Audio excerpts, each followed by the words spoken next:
faut garder en tête que le but, c'est que l'État veut de l'argent, donc elle va taper à un moment donné. Si demain, le syndic me dit « Ah non, mais c'est un tas de Airbnb », bah, je pense que je pleure. Dans des appartements qui étaient voisins aux nôtres, là, il y a eu de la prostitution, Ah ouais. il y a même les flics qui sont arrivés. Et voilà, il y a toujours des moyens de faire des beaux projets en 2025. Bienvenue à toi dans ce format qui est assez particulier, qu'on ne fait pas toujours. Je suis en compagnie d'Alexandra, donc on va te tourner un podcast sur la réglementation Airbnb. Donc pour te parler un petit peu plus d'Alexandra, Alexandra qui est coach aujourd'hui chez Mon Plan Immo, donc qui est spécialisée donc en réglementation Airbnb et tout ce qui va être droit immobilier, donc elle est également juriste, donc un format qui s'annonce riche en valeur, et puis c'est pour te montrer un petit peu l'expertise qu'elle peut avoir derrière. On va parler de cas concrets, on va parler de différentes choses. On sait que la réglementation Airbnb, on en parle tous les jours, on nous en parle dans les médias, on nous en parle dans les journaux, mais vraiment on n'a pas vraiment d'informations claires et précises là-dessus. Donc là le but c'est un peu de te démystifier un petit peu tout ça avec quelqu'un qui est vraiment expert. Donc voilà, c'est un podcast qui s'annonce, je l'espère, pour toi, un vrai cas d'école et des vraies études de cas concrètes. Comment ça va, Alexandra? Ça va et toi, en tout cas, merci d'être là. C'est hyper cool de pouvoir parler de ces sujets-là, de rendre un petit peu le sujet fun, ça peut être très sympa. Carrément. Peut-être est-ce que tu peux te présenter rapidement, Alexandra, ton parcours, voilà, qu'est-ce qui t'a amené aussi à faire peut-être ces études de juriste, tout ça Alors du coup, ouais, j'ai commencé mes études de droit il y a un paquet de temps déjà. Mais en fait, en gros, j'ai 4 diplômes en droit. De base, je suis partie en tant que pour être clerc de notaire. Donc j'ai été clerc notaire pendant plusieurs années, j'ai mes diplômes, etc. Donc j'ai 4 diplômes en droit, dont un master en droit immobilier. Ok. Donc j'ai été clerc de notaire pendant au moins 5 ans. Et après, je me suis dit, ok, j'ai envie de changer, j'ai envie de voir autre chose. Et je suis partie juriste dans un groupe international. Donc là, vraiment, c'était des grosses foncières. Tu sais, quand tu as des grosses marques, en fait, que tu vois tous les jours, ils ont une partie qui est foncière. Et donc, je gérais tous les biens de cette marque-là. Et après, j'en ai eu marre, j'ai voulu monter ma boîte. Je vous ai rencontré. Je me suis dit, vas-y, il y a un truc à faire sur l'alimentation Airbnb et on se lance. Ok, super. Et il y avait une appétence un peu avec l'immobilier ou c'est vraiment de ton ancienne expérience Bah, c'est quand tu es juriste en droit immobilier, tu es déjà un peu dedans, tu vois. Donc, tu connais un peu les astuces en fiscalité, tu connais ce qu'il faut faire ou ne pas faire. Donc, déjà, faut un peu aimer l'immobilier quand tu te mets là-dedans. C'est clair. Moi, j'ai investi la première fois en 2020. C'est un bien que j'avais acheté à Fougères à l'époque et j'avais adoré. Je l'ai revendu après Covid, j'ai fait x2. Donc, même plus que du coup, j'ai acheté 60 000, j'ai revendu 140. Ok. Donc, et je me dis, vas-y, il y a des trucs à faire aussi là-dedans. Et je voulais faire la typique de base. Je voulais faire un logement de Harry Potter dans la ville de Fougères, justement. Je vous ai rencontré, je me dis, vas-y. Il y a quelque chose à faire sur le Airbnb. Ouais. Ok, donc du coup, bon, on s'est rencontrés, voilà, parce qu'aujourd'hui, tu es aussi membre de l'accompagnement et tu es coach, et c'est ça aussi le sujet de cette vidéo. Le but un petit peu, c'est vraiment qu'on puisse expliquer aujourd'hui, peut-être si tu peux donner un petit peu à tout le monde le contexte aussi au niveau de la réglementation aujourd'hui Airbnb, pour qu'on enlève un peu ce brouillard qu'il peut y avoir et d'expliquer un petit peu voilà, comment ça se passe aujourd'hui si on a envie d'investir dans l'immobilier en 2025 et notamment pour faire de la location courte durée, que ce soit au niveau des copropriétés, au niveau des mairies. On va pas pouvoir tout aborder, hein, bien sûr. On va quand même essayer de donner un maximum d'informations, mais c'est le but vraiment de ce format-là, c'est que vous compreniez qu'on peut aujourd'hui investir en 2025 dans l'immobilier. On peut pas faire ce qu'on veut, on va le voir avec Alexandra, mais voilà, c'est de se dire voilà, quelles sont les grandes étapes à maîtriser si demain je veux me lancer en location courte durée sur toute cette partie réglementaire juridique. Alors comme tu l'as dit justement, en fait, c'est vrai qu'il y a, on va dire 10 ans en arrière, c'était assez facile, c'était tout nouveau Airbnb, donc tu avais vraiment un flou, donc tout le monde s'est engouffré là-dedans. C'est vrai que maintenant on a vu depuis plusieurs années, l'État met son grain de sel dedans et on va pas se mentir, il a besoin d'argent et il faut taper là où il y a de l'argent, clairement, le Airbnb on est en plein dedans. Donc tu vois bien là depuis, je dirais au moins 4 ans, toutes les ans, tu as des nouvelles réformes, des nouvelles mesures et on va vraiment vers un durcissement du Airbnb. Mais c'est pas pour autant que le Airbnb il est terminé, il faut encore leur dire.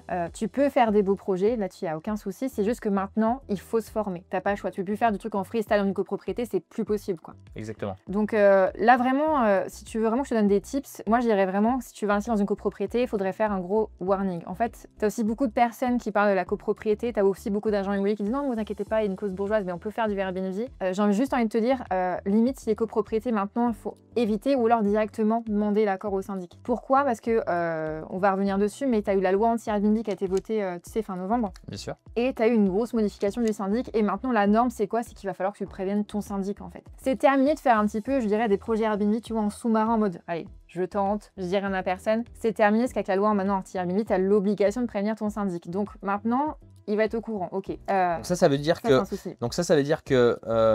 donc je dois prévenir mon syndic, ok, ça c'est ok. Donc je dois avoir une validation écrite du syndic comme quoi je dois faire de la copropriété, enfin je peux faire du Airbnb, ou alors c'est simplement j'informe mon syndic que je fais de la location courte durée, j'ai pas forcément d'avoir une validation de sa part. Non, alors du coup tu as forcément une information et après ils vont devoir en fait lors de la prochaine AG aborder ce sujet-là. Donc Ok. tu vois, quand même, il y aura dans ton projet d'AG que tu vas recevoir au moins une ligne sur le Airbnb, quoi. Ok. Et par exemple, j'essaye vraiment de parler de cas concrets. Demain, on a un règlement de copropriété. Donc, le règlement de copropriété, c'est un peu ce qui régit la loi dans votre copropriété, donc qui autorise Ouais. la location courte durée. J'ai quand même ce devoir d'information aujourd'hui à demander au syndic, c'est ça? Tout à fait. Et si le syndic refuse, est-ce qu'il peut refuser alors que le règlement de copropriété l'autorise? Ouais, enfin, c'est un peu le problème dans les syndics, c'est que du coup, tu vois, tu sais très bien, c'est que chaque copropriété a son propre règlement Bien sûr. et chaque règlement est interprété un petit peu à sa sauce. Donc oui, tu as très bien des syndics qui peuvent interdire le Airbnb. Alors c'est moins vrai dans les copropriétés où du coup, tu as des locaux commerciaux au rez-de-chaussée. Ouais. Donc justement, si tu veux faire du Airbnb, essaie de viser ce type de copropriété. Petite copro, évidemment, ne pars pas sur une copropriété de 300 lots où tu as potentiellement 200 copropriétaires Ouais. et là, c'est vite l'enfer. Des personnes d'une 70aine d'années Ouais, sont qui les- sont là à la fenêtre. T'es la cible à éliminer là. Bon, désolé pour les personnes âgées, mais c'est pas forcément les plus faciles, tu vois. Ouais, bah, c'est un peu. Il y a des chocs de génération Ouais. et forcément, c'est pas toujours bien interprété et bien compris. Ouais. Donc ouais, viser les petites copropriétés avec notamment des locaux commerciaux au rez-de-chaussée, ça t'évite un petit peu des soucis, mais encore une fois, il faut prévenir le syndic, en fait, c'est une obligation légale. Aussi faire attention, c'est que maintenant, tu as les clauses bourgeoises qu'on dit simples et exclusives. Alors pour rappel, c'est en gros quand c'est marqué que tu peux faire que l'habitation, ça c'est une clause bourgeoise qui est exclusive. Et alors quand c'est marqué que tu peux faire l'habitation avec tolérance de profession libérale, c'est une clause bourgeoise simple. Dans ces cas-là, en fait, il faut pour moi maintenant demander l'avis du syndic parce que ils ont le droit maintenant à une majorité absolue. En fait, si tu sais pas, en gros, quand tu veux obtenir l'autorisation de faire du Airbnb dans ta copropriété, c'est soit l'unanimité, soit la majorité absolue de l'article 26. Et ça a été modifié avec la loi. C'est ce que j'allais dire là. En fait, c'est vraiment la loi anti-Airbnb là qui a vraiment un peu modifié les codes là depuis début d'année 2025. C'est ça. Donc du coup là, c'est autorisation au niveau de la copropriété. Ouais. On est d'accord. Donc du coup, ça va. Est-ce que ça va un peu plus loin dans les demandes, les autorisations qui sont nécessaires aujourd'hui, ou alors les freins que ça nous met aujourd'hui nous en tant qu'investisseurs? Mais en fait, il faut comprendre qu'avec cette loi-là, le but, c'est qu'ils ont voulu l'encadrer encore plus et donner plus de pouvoir au syndic. Okay. Et aussi plus de pouvoir aux maires, mais ça, on en reparlera un petit peu après. Ouais. Mais le but, c'est que vraiment le syndic ait plus de pouvoir pour faire interdire le Airbnb. Okay. Voilà. Donc ça, il faut garder bien en tête. Et donc moi, maintenant, c'est ce que je conseille aussi à tous les participants de MPI et les personnes que j'accompagne aussi moi personnellement, c'est qu'avant de faire un projet Airbnb, il faut essayer de se mettre le syndic dans la poche. Encore une fois, je disais, c'est terminé de faire des projets en sous-marin parce que je l'ai vu avec des personnes que j'ai accompagnées. C'est ce qu'ils ont fait. Ils ont ouvert et un mois après, ils ont pris une mise en demeure pour arrêter l'activité parce que le syndic n'a pas apprécié qu'ils ont fait ça en fait en sous-marin sans prévenir personne. Donc, on lance un projet de courte durée, on prévient le syndic. Ouais, aujourd'hui, c'est ça en 2025. Ouais, la base. Ok, donc ça c'était pour la partie syndic de copropriété. Ouais. Voilà. Maintenant, voilà, tu parlais aussi de l'urbanisme, que les maires, notamment sur cette partie-là, ont un petit peu plus de pouvoir. Ouais. Voilà, qu'est-ce qui se passe depuis cette nouvelle loi anti-Airbnb par rapport à ça? Est-ce que c'est dramatique aussi tout ça? On y viendra après. Ouais, non, en fait, c'est vrai que là, on parle un petit peu de deux cas assez qui font un peu peur, mais encore une fois, on l'a encore redit quand on a fait aussi ton webinaire, c'est que le Airbnb, c'est pas terminé, c'est juste que maintenant, tu as des stratégies à adopter et il faut se former, mais sinon, c'est clairement possible de faire du Airbnb. Pour les maires, en fait, il faut aussi comprendre que le gouvernement a voulu donner plus de pouvoir pour qu'eux aussi puissent encadrer de façon plus importante le Airbnb. On l'a vu depuis au moins 4-5 ans, et puis même depuis après le Covid, tu as eu une explosion en fait, des Airbnb, les gens veulent partir en week-end. Ce qui fait que tu as des villes en fait, qui étaient déjà un petit peu tendues ou quoi, qui étaient assez demandées, qu'avec le Airbnb, c'est encore en plus en flux tendu. Donc là, le but, c'est d'encadrer ça. Mais encore une fois, là, on parle que dans des villes qui sont en zone tendue, en zone touristique ou les très grandes villes. Et c'est l'une de tes stratégies aussi, Alex, c'est du coup d'aller dans les villes moins importantes pour ne pas être embêté avec tous ces problèmes de réglementation, quoi. Exactement. C'est vrai qu'on le dit souvent avec Anthony, un maire dans une petite ville, moyenne ville, ou surtout dans une ville qui n'est pas tendue, aura aucun intérêt, en fait, finalement, à dire non à de la location courte durée. Bien au contraire, en fait, ils vont vouloir dynamiser la ville et ça va ramener un petit peu plus de public dans la ville. Donc, c'est pour ça. Ça, je sais que ça a fait peur à beaucoup de gens, le fait que les maires aient ce pouvoir de décision.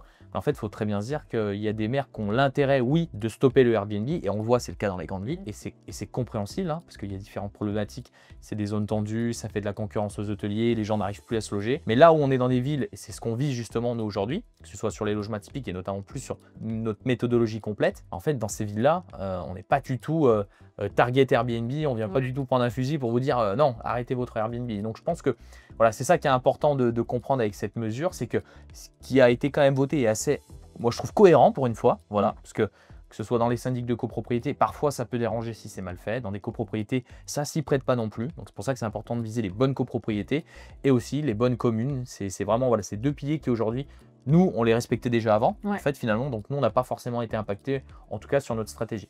Donc, est-ce qu'il y a des choses aussi encore à savoir là, en 2025, des choses qui ont pu être abordées là, sur la loi anti-Airbnb, sur voilà, des choses particulières qui sont vraiment importantes Ah, si je peux juste rebondir sur ce que tu viens juste de dire, c'est que notamment tu parlais des maires. Moi, je suis dans une petite commune au nord de Rennes, en fait, et le maire, il est content d'avoir des touristes, tu vois. On est le Ça va premier de sa commune. Ok, Il est content, on le rencontre le mois prochain pour un autre projet. Donc, tu vois, tout ça pour te dire qu'en gros, il faut, comme disait Alex, bien cibler les villes. Et tu as des villes qui acceptent le Airbnb, qui sont contents. Et d'autres, évidemment, si tu vas dans une très grande ville, c'est beaucoup plus compliqué. bien sûr. Ouais, ouais. Ok, par rapport à ça, est-ce que tu as des nouvelles choses à... Ouais, pour répondre à ta question, c'est vrai qu'on va juste parler des grandes modifications qu'il y a eu avec la loi anti-Airbnb. Donc, on l'a dit avec le syndic. Pour le changement d'usage également, sache que maintenant, les maires, c'est plus facile pour eux de le mettre en place. Donc, garde en tête, on l'a disait, que tout ce qui était la côte, les villes touristiques, etc., ça va être un peu plus compliqué. Garde aussi en tête, alors pour le moment, je n'ai pas encore vu applicable, mais c'est que le changement d'usage, ça sera 5 ans maximum. Ok. Pour le moment, je n'ai pas encore vu, parce que dans toutes les communes, elles sont encore un petit peu dans leur délai 3, 5, 9 ans. Pour ceux qui sont un peu novices, changement d'usage, est-ce que tu peux apporter un peu de contexte rapidement Moi, je suis tellement dedans que... Ouais, c'est pour ça que j'essaye de penser un peu aux personnes qui sont un peu plus débutantes, pour le coup. Et je pense que ouais, c'est bien de faire un petit point sur le changement d'usage. En gros, si tu veux, il faut que déjà, pourquoi on fait un changement d'usage? En fait, il faut que tu comprennes qu'en France, tu as la destination de ton bien et l'usage. En fait, en gros, déjà, c'est important de faire la variation entre les deux, c'est que la destination, c'est pourquoi ton bien a été construit. Tu vois, moi là, on est dans mon appart. Exact. On va prendre le cas concret. Totalement. C'est que du coup, moi, mon appart, il a été construit pour faire de l'habitation. Donc, destination égale habitation. Ok, là, il n'y a pas de débat. Maintenant, tu as l'usage. L'usage, c'est comment est utilisé ton bien. Et en règle générale, ta destination égale ton usage. Je prends un exemple concret. Mon appart, il a été construit pour l'habitation. Si je le loue en longue durée, l'usage, c'est l'habitation. Ça, destination égale usage. Par contre, là, la petite particularité, c'est que quand tu fais du Airbnb, l'État, il a dit quoi? Il a dit que, en gros, l'usage n'était pas l'habitation. Pour lui, l'activité de Airbnb est un usage qui égale autre. Il faut que tu saches qu'en France, en fait, tu as deux usages. Tu as l'usage habitation et autre. Et autre, c'est quoi? Le Airbnb, c'est le commerce, les bureaux. Voilà. Déjà, moins tu as ça. Donc, pourquoi on parle de changement d'usage? C'est que dans certaines grandes villes, ils se sont dit, OK, on va appliquer la loi à fond et on va dire que comme tu fais du Airbnb, l'usage, c'est plus l'habitation, c'est autre. Donc, tu me dois me changer l'usage. Donc, c'est pour ça que tu as un changement d'usage. Mais encore une fois, le changement d'usage, il est applicable que dans les villes qui l'ont voté. C'est-à-dire qu'en gros, et j'en avais aussi parlé pendant ton webinaire, c'est que toute la France n'est pas concernée. Et qu'est-ce qui est concerné? On l'a encore redit, c'est les zones tendues et les zones touristiques. Mais le reste de la France n'est pas concerné, tu n'as pas de changement d'usage. Et là, encore une fois, dans mon appartement, c'est un Airbnb, j'ai pas déposé de changement d'usage parce que la commune ne l'exigeait pas en fait. Exactement. Ils n'ont pas d'intérêt à aller s'embêter avec des paperasses administratives sur des parties où il n'y a pas besoin, quoi. C'est ça, complètement. Clairement. Donc, il faut cibler ces communes. Après, encore une fois, déposer un changement d'usage, c'est pas la fin du monde, ça existe. Mais sache que maintenant, tu auras un délai maximum. Exactement. Et c'est pour ça que c'est important aussi de se faire accompagner de professionnels dans ces démarches-là aussi, pour comprendre si demain il y a un changement d'usage à déposer. Mais ok, c'est hyper clair, Alexandra. Merci d'avoir apporté cette subtilité sur l'explication du changement d'usage. Quels sont pour toi aussi peut-être les points importants encore à penser? Peut-être s'il y en a encore d'autres que tu vois. Si demain des personnes veulent se lancer en courte durée en 2025, est-ce qu'il y a des petites subtilités encore à savoir? Ou peut-être des cas d'école, des études de cas qu'on a pu avoir, notamment nous chez Mon Plan Immo. Je sais que tu as soit sauvé les fesses de certains participants, si je puis me permettre un peu grossièrement. Voilà. Ouais, il y a eu des cas qui ont marqué plusieurs, là, notamment tout ce qui était syndic. Là, il y a une vague depuis le mois de mars de participants qui ont des grandes suites qui fonctionnent, qui reçouvent des mises en demeure du syndic en fait, pour arrêter l'activité. Ouais. Ok, d'accord. J'ai plusieurs suites comme ça, je vais pas les citer, mais quand tu as un business qui marche, quand tu reçois une mise en demeure d'arrêter ton activité, c'est la fin du monde, c'est hyper stressant. Donc vraiment, si j'ai un conseil, c'est que dès que tu veux monter un projet Airbnb dans une copropriété, demande l'accord explicite en AG. Au moins, tu as ton accord. Ok, c'est chiant, mais il y a des moyens d'y arriver. Enfin, j'ai plein d'astuces là-dessus, mais vraiment, demande l'accord. Parce que quand tu as lancé, quand tu as investi, tu vois, moi j'ai investi plus de 80 000 € de travaux dans mon appart. Si demain, le syndic me dit « Ah non, mais c'est un tas de Airbnb », je pense que je pleure, tu vois. Ouais, bien donc, sûr. Non, vous vraiment, donc ça, prévenir le syndic. Et du coup, pour les cas des participants, est-ce qu'on trouve des solutions en interne? Toujours. En interne par rapport à ça, parce que c'est important aussi. Ok. Donc dès que tu trouves mise en demeure, là le but c'est que les personnes qui m'ont contacté et qui ont reçu ce document-là, c'est ok. Donc on va comprendre pourquoi le syndic il est contre.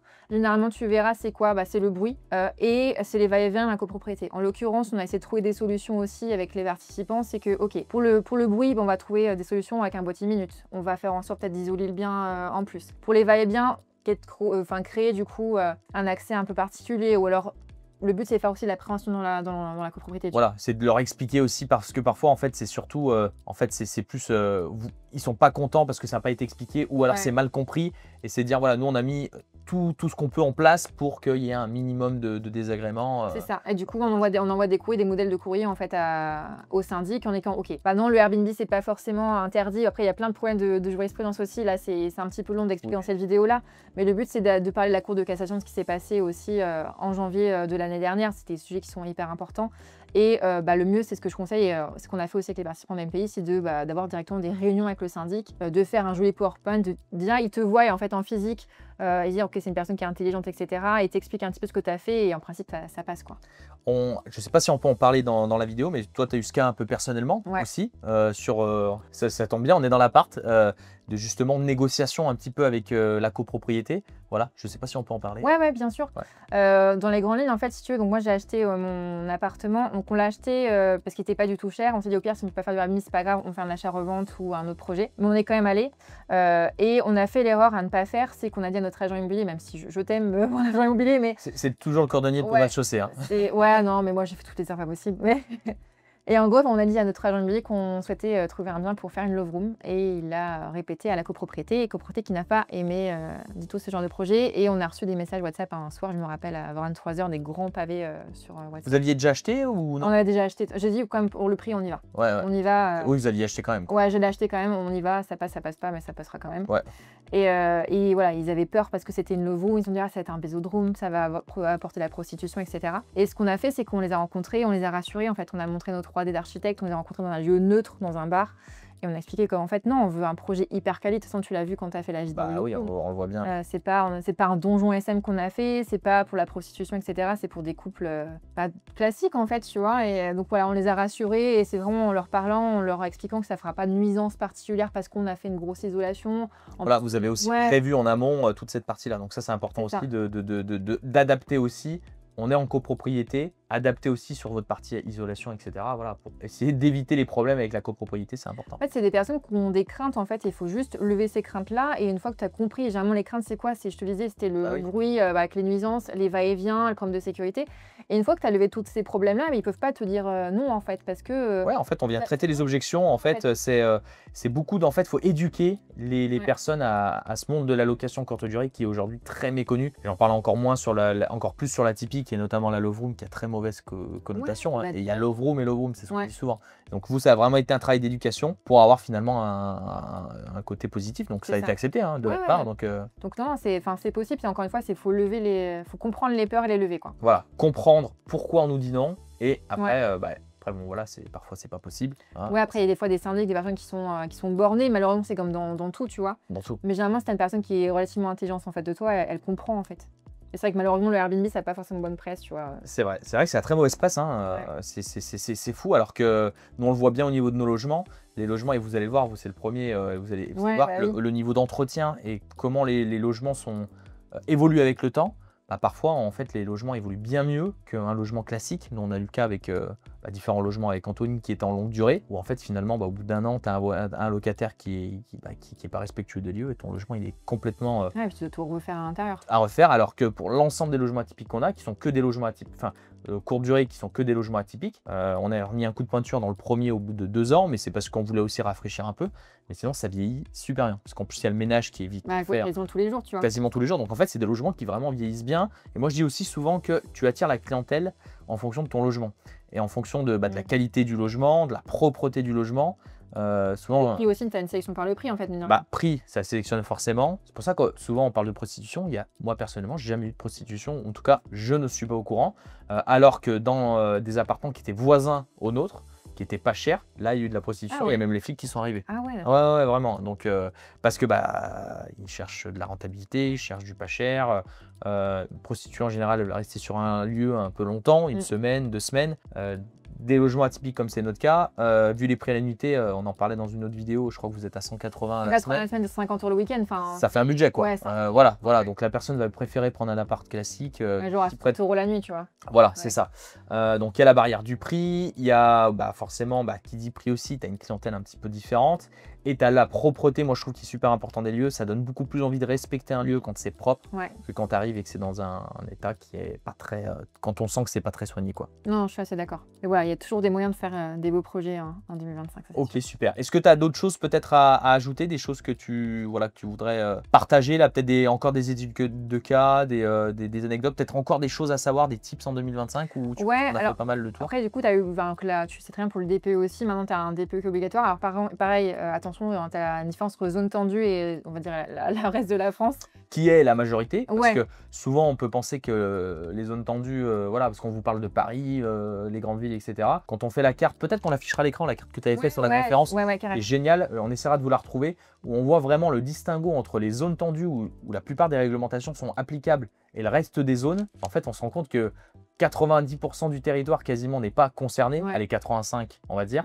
Et en fait, il n'y a que 15% du territoire qui est concerné par toutes ces réglementations. Donc ça vous laisse aussi un panel de choix en termes de villes, secteurs, communes assez énorme pour pouvoir se lancer dans la durée en 2025. Il y a vraiment moyen de faire quelque chose en 2025, tu vois. Et j'en dis pour le DPE, en gros maintenant c'est maintenant le DPE pour les villes qui sont en zone tendue. Par contre, si tu es dans une ville qui n'est pas en zone tendue, tu as jusqu'en 2034. Donc tu vois qu'encore une fois, tu as toujours en fait c'est une balance en fait, tu as toujours une différence entre les grandes villes et les plus petites villes en fait. Bien sûr. Donc tu as ça, après tu as tout ce qui est fiscal, mais c'est encore en plein mouvement, donc c'est assez difficile de t'en parler, mais tu as eu la modification de la TVA, puis là du coup ça a une partie qui a été suspendue pour tout ce qui était au régime LMNP, enfin là on voit que c'est encore assez mouvant, mais voilà, faut garder en tête que le but c'est que l'État veut de l'argent, donc ça va taper à un moment donné. Exactement, et toujours pas emprunter des portes qui sont fermées. Vous voyez, dans les grandes villes, les portes elles sont fermées pour tout ce qui est réglementation, etc. Donc faut pas y aller. Il faut aller dans des zones où c'est beaucoup plus ouvert, ce qu'a fait Alexandra justement dans cet appartement, ce qu'on fait nous aussi, ce que font aussi les participants de notre accompagnement, où on va aller dans des villes, dans des communes où la location courte durée est bien acceptée et surtout voilà, où il y a l'envie d'avoir ce type de projet à l'intérieur de ces villes. Donc c'est important, on dit toujours avec Anthony, il ne faut jamais pousser une porte qui est fermée, de toute façon elle restera fermée. Donc voilà, c'est super important. D'autres choses à ajouter? Un petit truc sur la fiscalité quand même, c'est sur la modification des amortissements sur l'MNP. Ouais, on va juste en parler un petit peu, mais en gros, si tu veux, alors en France, quand tu fais du meublé touriste, tu as plusieurs solutions, mais tu as une solution qui s'appelle le LMNP ou LMP, en fait, c'est location meublée professionnelle, ou pas du coup. Et sache qu'en fait, ils ont changé tout ce qui était sur les amortissements. En fait, il fallait savoir qu'avant, c'était quand même une niche qui était très très avantageuse. Parce que quand tu te mettais au régime réel, en fait, il faut savoir qu'au LMNP, tu as soit le régime micro, soit le régime réel. En fait, micro, c'est des abattements qui sont déjà déterminés par l'État.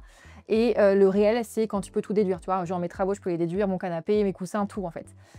Et ils ont modifié ça, c'est-à-dire qu'avant, tu pouvais tout déduire au régime réel. Donc mes travaux, mes coussins, bref, tout ce que tu vois ici.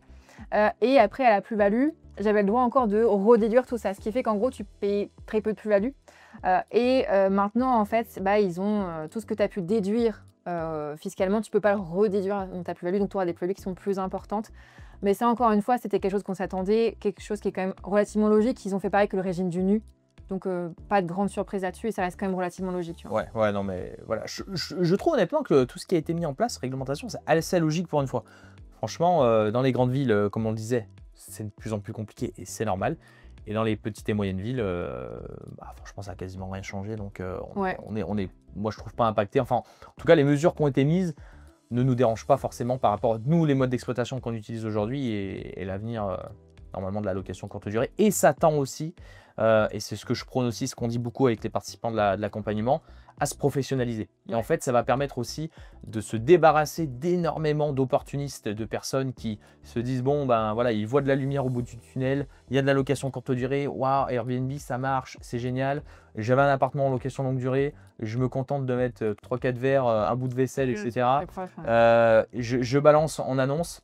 Non, ça c'est plus possible. Maintenant, on est professionnel, on est limite dans de l'hôtellerie. On va amener vraiment de l'expérience, que ce soit sur la thématique, mais aussi dans le logement en lui-même. C'est vraiment, on va apporter du confort pour avoir dormi, notamment, on en parlait en off sur votre lit. Voilà, sur des prestations de qualité avec de la bonne literie, du bon linge de lit, un équipement de qualité, que ce soit au niveau de l'électroménager, que ce soit au niveau de tous les équipements. Voilà, le but vraiment, je pense que ça va vraiment épurer le marché et comme tout marché en fait aujourd'hui, là on est à un marché qui est quand même un peu plus mûr, pas encore sur la typique mais sur la location courte durée où on va de plus en plus aller sur, faut que ça soit parfait quoi. Faut que ça soit parfait. Il faut se différencier aussi, tu vois. Voilà, tu te différencies avec de la thématique et ensuite Une fois que ta thématique elle est mise en place, comment je vais continuer dans le temps? C'est l'expérience que je propose à mes clients, c'est la qualité de mon hébergement, la qualité du suivi aussi. Si les gens ont le sentiment vraiment que tu en as un peu rien à foutre, que tu es vraiment là pour encaisser ton argent, ça va se sentir. Donc on va automatiser, on va mettre des choses en place, mais jamais au détriment de l'expérience client. C'est ce qui va permettre de perdurer dans le temps, et notamment on le sait aujourd'hui, les avis sur Airbnb, c'est primordial. C'est primordial. Donc voilà, toute cette partie-là qui est vraiment super importante. Je pense qu'on a fait pas mal le tour. Je ne sais pas si tu as des dernières choses à ajouter, mais non, écoute, je pense qu'on a fait le tour. Après, il y a toujours plein de petits cas spécifiques, mais non, je pense qu'on a fait le tour. Bon, super. Merci à vous d'avoir regardé cette vidéo. Si vous voulez en savoir toujours plus sur la location courte durée, sur la location courte durée atypique, n'hésite pas à t'abonner à cette chaîne. On a différents formats, comme des formats comme c'est le cas ici avec Alexandra, qui est coach, je le rappelle, chez Mon Plan Immo, donc spécialisé en réglementation et droit immobilier. Je pense que tu as pu voir un petit peu la qualité de son intervention. Également, tu as d'autres formats plus où on va dans les logements de nos participants, où on te présente aussi pas mal de projets. Donc voilà, tu as pas mal de choses à pouvoir documenter sur la chaîne. Donc c'était un plaisir de te tourner ce format avec Alexandra. Merci de ta présence. Merci à toi. Et puis on se retrouve très prochainement dans une prochaine vidéo YouTube.